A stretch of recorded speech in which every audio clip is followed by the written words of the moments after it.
All right. How's everyone? Good. This is our last talk for the day, and this was a great word camp. I enjoyed it thoroughly. But we have a great session coming up with Nayeon Kim. Nayeon Kim is a senior software engineer at Penske Media Corporation, where she works on leading entertainment publications such as Variety, Billboard, and The Hollywood Reporter. Previously, a senior lecturer at University of Southern California, Nayan has taught web development to hundreds of students from elementary school age to adult learners. She's passionate about helping newcomers break into and thrive in tech careers.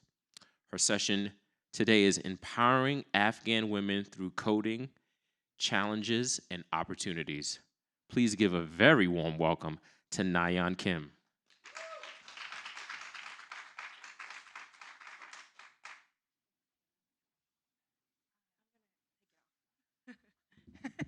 Yeah, I'm kind of short, so I'll just hold the mic like this. All right. Hi, everybody. Welcome. Thank you so much for coming to my talk. I know it's the very last one, so I know a lot of your energy levels are pretty low, and so thank you so much for coming by. I really expected like two people to show up, like my husband and my boss, and like that's it. But thank you, thank you everyone for joining me. I'm so excited to talk about Afghan women today. So again, as Caleb introduced, nice to meet you. My name is Nayeon.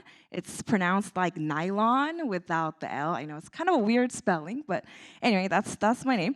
I currently work as a senior software engineer at PMC. Really, really great company to work for, by the way. Caleb talked about them earlier this morning.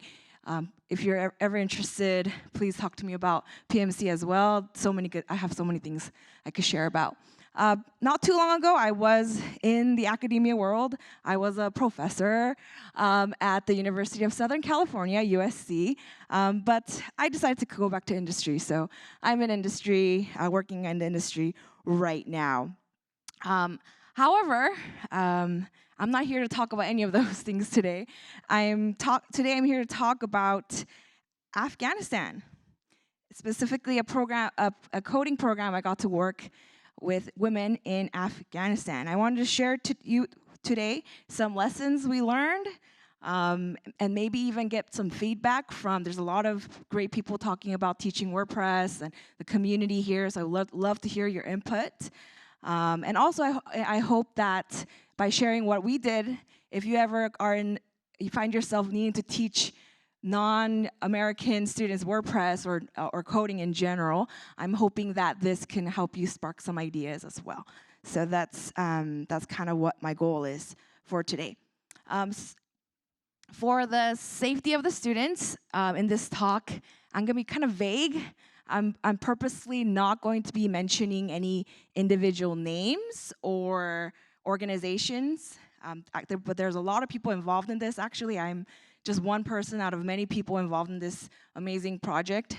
But I'm going to be a little vague. So if you're like, however, if you want to talk to me privately, I'll spill all the beans and tell you who's doing what and what we're doing. So I'm very happy to talk about all that. And also, I got to tell you, I'm not an expert in Afghanistan. I'm not a politician, not a journalist, so please don't come at me with all of your politics and what you think about the current situation there. However, I do want to go over, just before I just jump into my talk, just really briefly about what is going on in Afghanistan and why I care and why this is important to me. Just really, really real quick. Again, I'm not a politician, I'm not a historian, but here are just some really quick facts.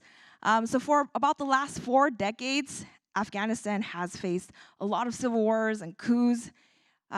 Most recently, in 1973, the monarchy was overthrown. And then in 1978, a communist party led another coup that overthrew that government.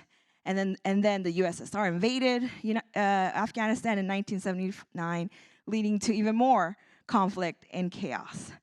So there's been so many civil wars, famine, droughts going on in this country for a long time, until around 1995, 1996. The Taliban is, as you've heard of in the news, they took over. Osama bin Laden became the leader, and they started imposing very, very extreme Islamic laws, such as women cannot go to school, women cannot go to work, women have to be fully clothed, they can't go out without a male escort. A lot of human rights overall issues also have risen as well. There's public executions, just a lot of, I won't go there, but a lot of things happened. And then, as everyone is aware of, 9/11 happened, and that was heartbreaking, and the Taliban was involved in this, and the United States then invaded Afghanistan in 2001, and since 2001 to 2021, the U.S. has been the U.S. has been in charge of the government. They've started steadily bringing back more and more human and women rights, and there was a slow, steady progression of more women going back to school, universities, getting jobs. However, sadly, as you've seen in the news, in August 2021, the U.S. troops left, and it was a tragic day for the Afghan people. This was the airport where the U.S. troops were leaving, and all the Afghan people were trying to leave with them, and it was such a heartbreaking news that we saw on the news.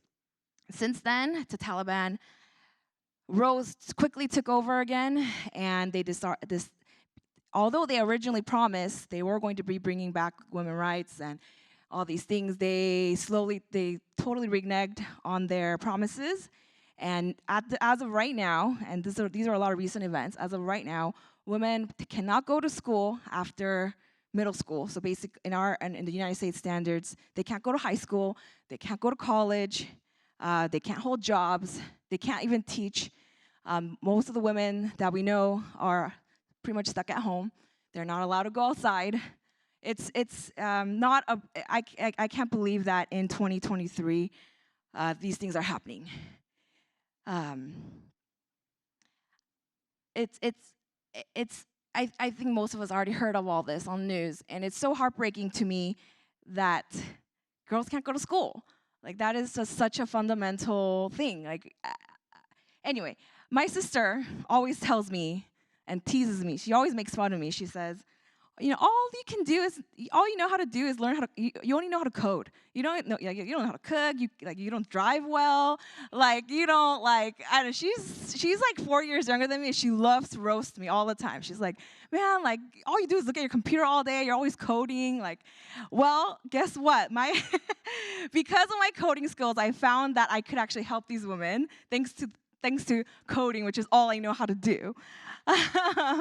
So what happened was, again, going to be a little vague here.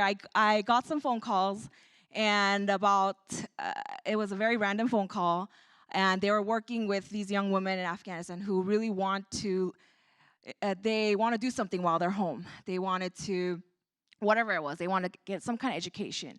So, and one thing that kind of came up was, maybe we can teach these girls how to code, because that's something they could do at home. They could even find remote jobs. They could support themselves. They could get potentially some income. And you're just, if they're home anyway and you're just on the internet, what is the Taliban going to do about that? You're they're just on the internet, right? And there's there's so many more opportunities now.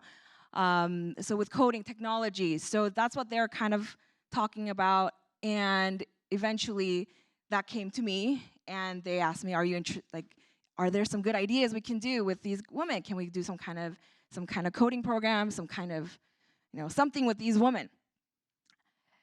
So we said, okay, let's try it. Let's try it and see what happens. So this ended up becoming our plan. And I gotta tell you, I again don't know very much about Afghanistan. I don't know about their culture or anything like that. But we got some cultural training. We talked about what's important to the girls, and we did find out they speak English. That was my number one question. I was like, do they even speak English? They have to read code. Code is in English, right? So after a lot of discussions, we came up with we just want a trial pilot course. And this is kind of what we came up with. We did a 12-week course. 6 weeks of just HTML, CSS, just so that they can just understand some basics and learn. That's one thing I love about HTML, CSS is it's very visual too. So you just start typing things and things come up. So it's a very quick, like very quick feedback. And then they also start learning all these weird punctuation marks that they've never written before. All those greater than signs, less than signs, periods. And they start to learn about syntax and what debugging means. So we thought that was a good intro to start with. And then we actually moved on to Python, 6 weeks of Python. And the reason we chose Python was because Python is also very intro-friendly language. It's very easy to get started. The indentations and stuff is all it teaches you up front how to be good with your indentation and things like that. And Python also opens up more doors, even if the students don't want to do web development. If they wanted to do, actually Python, you could do web development backend as well. It opens up some doors to analytics and machine learning and all that as well. So we just thought it would be a good kind of pair. And then we did do virtual live meetings. Online, so no, we didn't go to Afghanistan. That would have been very scary. I don't think I'm that brave yet. I don't know, but so it was all virtual, 3 times a week. We also had office hours outside of the regular class. We had labs, we had assignments. Basically, a full university kind of type course, but crammed into 12 weeks. And we also had TAs that were volunteer. They helped them outside. We had TAs on site as well that helped the students. And we had about 20 students. So we had like 50 students sign up, but we had a lot of interest. But this is our pilot. We just wanted to keep it small, so we kept it at about 20 consistent students. And I'm very, very big, I've been teaching web development for a long time, and I'm very, very big on very interactive stuff. So we do a lot of interactive learning. We decided to use an online editor to first start out with. So it's kind of like CodePen or JS Fiddle, if you've seen one of those. So we use this program to do a lot of, so the students didn't have to install VS Code or anything. We just straight up use the online editors just to get started. And with online editors like this, you just type in the code and it shows up right away. So the students get, again, immediate feedback, and they're not so afraid of like their code breaking too easily and things like that. And that's mantu is actually one of a favorite street food in Afghanistan the students told me about. So we made like a little website about that. That was a little fun. So that was kind of the idea going. We were going to make it very hands-on, very interactive, live. We're going to do live sessions, office hours. We had a number of staff getting heavily involved in this. So how'd it go? The first day, day one, honestly, it went really bad. Not gonna lie. I mean, none of us knew what to expect. A lot of it, honestly, looked something like this. Like, I was like saying like, hi everybody, how are you? Just to do like an icebreaker. I was like, what is your like favorite food, or what is your favorite TV show, or something like that. I think I asked them, and I would get like no response, and like it was just dead silence. And I really thought something was wrong with my end, and like I was like, oh, maybe they don't understand, or maybe my internet's bad, and it was first thing was so bad. It was so awkward. We quickly found out that it is actually their internet connection. Their internet connection, I knew wasn't going to be great going in, but their internet connection was less than 1 Mbps. And the online video platforms, even though they are pretty good at compressing and things like that, that was still too slow for them. So there was this like 3-second delay. I would be like, hello, what's your name? And then 3 seconds later, they would respond. They heard me and they would respond. And it would take probably another 2 seconds for their response to come back to me. So it was very awkward. So we made some changes right away. We decided, you know what? I don't need to see everybody's faces. They don't need to see my face. We're going to save every kilobyte we can. So we turned off all the videos. They only saw my screen share. That seemed to improve a lot. I didn't let nobody talk, only me. I talked, at least audio-wise. And I did not put it in here, but the students are very active in the chat. So we used. So I encourage them to use the chat a lot more. So don't. If you have questions, let's not waste time trying audio. Just put it in the chat. And then a kind of a big change was instead of me live talking the whole time, and because the students have a hard time listening, I decided to pre-record a lot of videos. And the pre-recording would cover some major concepts. And I found that for some reason, YouTube works really well in Afghanistan, much better than just normal internet. So watching a video on YouTube was much better than watching, I don't know, like a Vimeo video or something like that. So I uploaded on YouTube. And I made them promise me, you have to watch these videos before you come to class.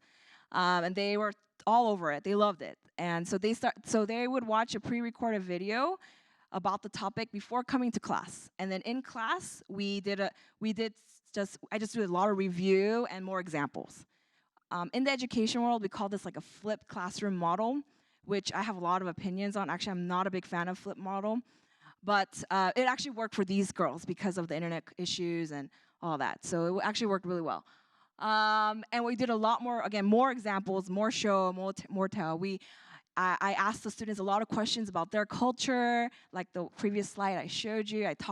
I was like, what's your favorite food? Let's make a website out of your favorite food. Like what kind of TV shows do you watch? They watch actually a lot of Indian stuff. I didn't know that. So we watch like Bollywood. So we like made some Bollywood examples and to keep them engaged. Summaries in the chat, like I said, they love chatting. They're so chatty. I love it. So we would do, after I covered a major concept, instead of just kind of moving on, I retyped it really fast in the chat, like I summarized it really fast in the chat, pasted in the chat, and then to just recap what we just talked about. All good things. And last bullet, like I said, more show and less tell. Just more demonstration rather than me just talking ended up being really great. Some observations. Oh my goodness, you guys, these are the best students I've ever had. I taught a lot of American college students, and after dealing with the pandemic and stuff, I was really burnt out, honestly, of teaching students. But these students were some of the most motivated, most appreciated students. They told me they love me like every day. Nobody tells me that. Like not even my family tells me they love me every day like this. But they would be like, "We love you," and like all these like. This is just one snippet. I wanted to show you guys all of everything, but I can't. So, but yeah, we love you, and like we're so grateful, and they were so attentive, very chatty in the chat. They love you. They're so good at using emojis. It's not just Gen Z students in America. Like over there, they love using emojis. They're hilarious. Okay, they're hilarious. They're so funny. We were talking about like holidays coming up. I was like, oh, in America we have like President's Day coming up or something. What kind of holidays do you have in Afghanistan? Like, what are some of your favorite holidays in Afghanistan? And and one student says, oh, every day is a holiday for us because we can't go to school or work. And I was like, right? I was like, I didn't know how to respond to that. But all the other students, they were like, all these cry, laugh emojis in the chat, and they were having a blast. And they were like, "Yeah, we can't. Every day's a holiday for us." And like, "Yeah, we can't go outside." And like, so, anyways, again, very hilarious. And they actually they really want to get to know. They really wanted to get to know me, and they knew they found out I was Korean.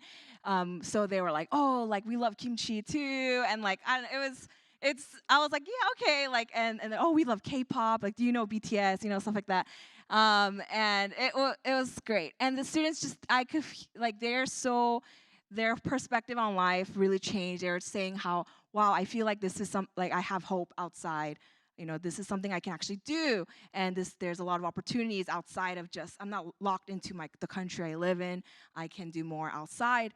So their confidence, their hope just boosted, which was great. Now, to finish up here, I just want to show you, and they made some amazing final projects. So for our final projects, they have to make a website from scratch. They could pick the topic they want, and they can only use HTML, CSS from scratch because it is a coding class. So no WordPress or anything just yet, just everything from scratch. and not even bootstrap, nothing, just everything raw. And they did such a beautiful job. I'm just gonna flip through some of these. And they have so many great interests that they have, and they even one of them made their own like web developer portfolio. Amazing, amazing job. We got some great feedback as well. We had students pretty much saying out of 1 to 10, 64% love this, rated as a 10, and they want to recommend it, blah, blah. They want to continue learning more. That's why we asked them if we had a second level, would you want to learn more? Most students said yes, and we got a lot. I'm not going to read all these to you, but we got a lot of really good testimonials as well. Like a lot of students saying, I didn't know what to expect. I thought it was going to be too hard, but it was actually really fun. I really loved making websites. I loved learning Python, and it was really great feedback. So some next steps that we want to do are internet connection is huge. We're partnering with some organizations to get some better internet access for them. Internet is expensive over there, so ways to provide more free and accessible internet is huge. We also want to look into what's going to be next. And what I really want to do is even teach them a little bit of JavaScript, PHP, and then we want to go into WordPress. And met some fantastic people here today about talking about WordPress curriculum and stuff like that. So I'm really looking forward to, what are some best practices to teach WordPress? We're also thinking the third bullet there is there a path for maybe students to even learn data analytics? Because that's also another big growing area, data science, that kind of thing. I'm not a data expert though, so I have no idea what to do with that. But if any of you happen to know anything about data, please, I'm happy to talk to you. Also, lastly, I want to get the students involved into a lot of the dev communities out here, like WordPress meetups. That could be online. The students are they love meeting people. They're very good at talking and engaging. So I think that'd be a great fit for them. So as I close, when you see Afghanistan in the news, we always see like bombs and war going on. But I learned through this program that Afghanistan is such a beautiful, beautiful country. These are just some high-level drone shots of the country there. It's beautiful. They're such a historic land, and they're very family-oriented, very close-knit. They have such a vibrant kind of culture. And just wanted to share just a little bit of this because I think we forget when all this chaos is going on, we forget about the people. Like they're actually human beings. Besides some of the really extreme crazy people, on average they're just everyday people that want to work. They have families to take care of. They have kids. They're thinking about marriage. They just want to live, and they just want to go to their ordinary life. What saddens me the most is a lot of these students, the students I taught, most of them are about 20-year-olds. This is like one of those things as growing up, they always heard about from their parents, like, oh, back when I was a kid, we had all this chaos and we couldn't go to school.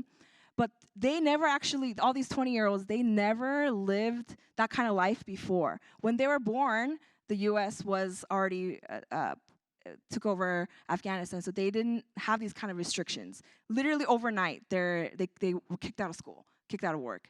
So these students are so like, what just happened? This is stuff I heard from my grandparents and my parents, but now I'm living this. So anyway, I thank you for letting me talk today, everybody. Thank you for letting me share. Thank you, WordCamp Montclair, for inviting me and letting me talk your ear off. And thank you, PMC, my employer, for letting me come and talk as well. Really great job to our tech staff back there, Glenn and Amanda. Yay, I see them. They're awesome. This is cool. I've never experienced this kind of support. So that's awesome. So thank you, everyone. I have some contact info here. Feel free to reach out to me privately if you're interested at all in talking more about it. I'm happy to talk to you offline with more information. Any questions? You mentioned keeping things vague. These girls self-educating and working from home, what kind of risks are they taking? So that's a very good question. I also asked the same thing. it's more common in the bigger cities, but the Taliban have literally in some of the big capital of Kabul, the capital of Afghanistan is Kabul, and the Taliban will literally march into the university with their machine guns and all that stuff and kick the girls out, and they regularly patrol the marketplace, the common areas to make sure any women are escorted with men. I've heard that they randomly do even house checks. They visit houses, but I heard that's a little bit less common now. But definitely in the more public places, they do. There's regular patrols that are keeping. What do you call it? They're just always patrolling and making sure things are going to the way they want it. So. If they're found like working from home, will they get in trouble for that? So, they might. Yeah, I think so. So that's why I want to be really, really careful. The girls keep telling me, I don't know how much to believe them, right? They're like, oh no, they're not like, Taliban's not that like sophisticated to know what we're really doing. And so and then I do have other government officials telling me the similar thing, but we always want to be a little bit more on the cautious side. So, yeah. I think there is a risk, maybe not a humongous risk. Maybe if the friends start telling people, it might be a bigger problem, but so far they say it's an assumable risk that they want to do. They want to learn. So, yeah. Thank you. I will connect with. Is this working? I will connect with you for sure about Yeah. meetups. And did you mean your students, those Afghan ladies, to join the meetups? Yeah, they're so Okay. willing.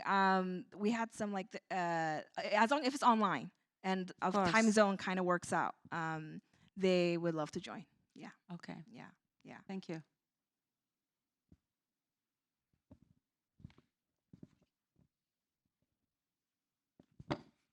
Hello, thank you.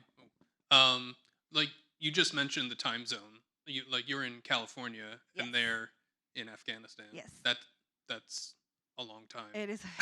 Yeah. How did that work out? I woke up very early before work.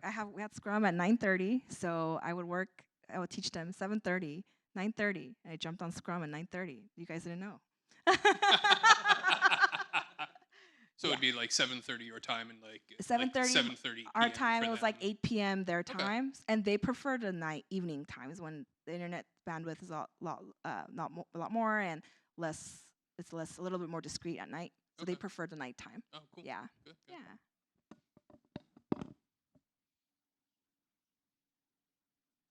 Any other questions?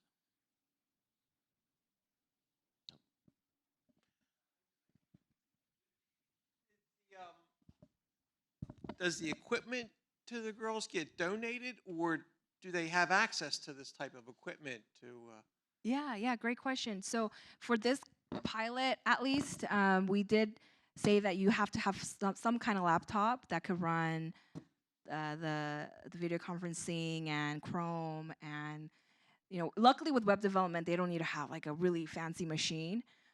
So most of the students, like 99% of them, use like a Windows 7 machine actually, which is fine for our very basic uses. So we did target those students. It does turn out that most families at least have some access to a laptop. So luckily, the hard part was actually its internet rather than the computer itself. Yeah. Thank you. You said the first day was really rough. How long did it take for them to really get in a groove with you and like things start really? Yeah, great Oh. question. I think it was like after I kind of figured out the way they talk and things like that. Maybe actually it was like maybe third or fourth day, it got much better. And then I think I released the pre-recorded videos the second week, and that really brought that made an overnight difference. So the second week was like, yeah. Any other questions? No. Nayeon, thank you so much. Thank you.